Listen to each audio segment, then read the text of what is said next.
ਉਵੇਂ ਵੀ ਬੁੱਕਦੇ ਆ ਨੀਵਿਆਂ ਲਈ ਝੁਕਦੇ ਆ ਰੋਕਿਆ ਨਾ ਰੁਕਦੇ ਆ ਤਾਂ ਹੀ ਗੁੱਡੀ ਚੜੀ ਐ 3-4 ਯਾਰ ਨੇ ਨੀ ਦੂਣੇ ਹਥਿਆਰ ਨੇ ਨੀ ਵੈਰੀ ਗੋਡੇ ਪਾਤੇ ਉਹਨਾਂ ਲਈ ਗੋਬੜੀ BBX1 ਚਾਸੀ ਐ ਨੀ ਗੱਲਬਾਤ ਖਾਸੀ ਐ ਨੀ ਪੂਰੀ ਬਦਮਾਸ਼ੀ ਐ ਨੀ ਗੁੰਡਿਆਂ ਦੇ ਚੀਫ ਨੇ ਟਾਈਮ ਹੋਇਆ ਜੇਲ੍ਹ ਥੱਲੇ ਉਹੀ ਕਾਲੀ ਰੇਂਜ ਵਿੱਚ ਉਹੀ ਸੇਮ ਯਾਰ ਸਾਡੇ ਉਹੀ ਸੇਮ ਚੀਫ ਨੇ ਟਾਈਮ ਹੋਇਆ ਜੇਲ੍ਹ ਥੱਲੇ ਉਹੀ ਕਾਲੀ ਰੇਂਜ ਵਿੱਚ ਉਹੀ ਸੇਮ ਯਾਰ ਸਾਡੇ ਉਹੀ ਸੇਮ ਚੀਫ ਨੇ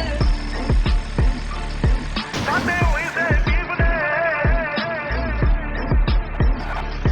ਉਵੇਂ ਵੀ ਬੁੱਕਦੇ ਆ ਨੀਵਿਆਂ ਲਈ ਝੁਕਦੇ ਆ ਰੋਕਿਆ ਨਾ ਰੁਕਦੇ ਆ ਤਾਂ ਹੀ ਗੁੱਡੀ ਚੜੀ ਐ 3-4 ਯਾਰ ਨੇ ਨੀ ਦੂਣੇ ਹਥਿਆਰ ਨੇ ਨੀ ਵੈਰੀ ਗੋਡੇ ਪਾਤੇ ਉਹਨਾਂ ਲਈ ਗੋਬੜੀ BBX1 ਚਾਸੀ ਐ ਨੀ ਗੱਲਬਾਤ ਖਾਸੀ ਐ ਨੀ ਪੂਰੀ ਬਦਮਾਸ਼ੀ ਐ ਨੀ ਗੁੰਡਿਆਂ ਦੇ ਚੀਫ ਨੇ ਟਾਈਮ ਹੋਇਆ ਜੇਲ੍ਹ ਥੱਲੇ ਉਹੀ ਕਾਲੀ ਰੇਂਜ ਵਿੱਚ ਉਹੀ ਸੇਮ ਯਾਰ ਸਾਡੇ ਉਹੀ ਸੇਮ ਚੀਫ ਨੇ ਟਾਈਮ ਹੋਇਆ ਜੇਲ੍ਹ ਥੱਲੇ ਉਹੀ ਕਾਲੀ ਰੇਂਜ ਵਿੱਚ ਉਹੀ ਸੇਮ ਯਾਰ ਸਾਡੇ ਉਹੀ ਸੇਮ ਚੀਫ ਨੇ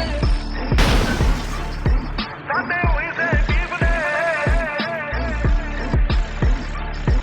ਉਵੇਂ ਵੀ ਬੁੱਕਦੇ ਆ ਨੀਵਿਆਂ ਲਈ ਝੁਕਦੇ ਆ ਰੋਕਿਆ ਨਾ ਰੁਕਦੇ ਆ ਤਾਂ ਹੀ ਗੁੱਡੀ ਚੜੀ ਐ 3-4 ਯਾਰ ਨੇ ਨੀ ਦੂਣੇ ਹਥਿਆਰ ਨੇ ਨੀ ਵੈਰੀ ਗੋਡੇ ਪਾਤੇ ਉਹਨਾਂ ਲਈ ਗੋਬੜੀ BBX1 ਚਾਸੀ ਐ ਨੀ ਗੱਲਬਾਤ ਖਾਸੀ ਐ ਨੀ ਪੂਰੀ ਬਦਮਾਸ਼ੀ ਐ ਨੀ ਗੁੰਡਿਆਂ ਦੇ ਚੀਫ ਨੇ ਟਾਈਮ ਹੋਇਆ ਜੇਲ੍ਹ ਥੱਲੇ ਉਹੀ ਕਾਲੀ ਰੇਂਜ ਵਿੱਚ ਉਹੀ ਸੇਮ ਯਾਰ ਸਾਡੇ ਉਹੀ ਸੇਮ ਚੀਫ ਨੇ ਟਾਈਮ ਹੋਇਆ ਜੇਲ੍ਹ ਥੱਲੇ ਉਹੀ ਕਾਲੀ ਰੇਂਜ ਵਿੱਚ ਉਹੀ ਸੇਮ ਯਾਰ ਸਾਡੇ ਉਹੀ ਸੇਮ ਚੀਫ ਨੇ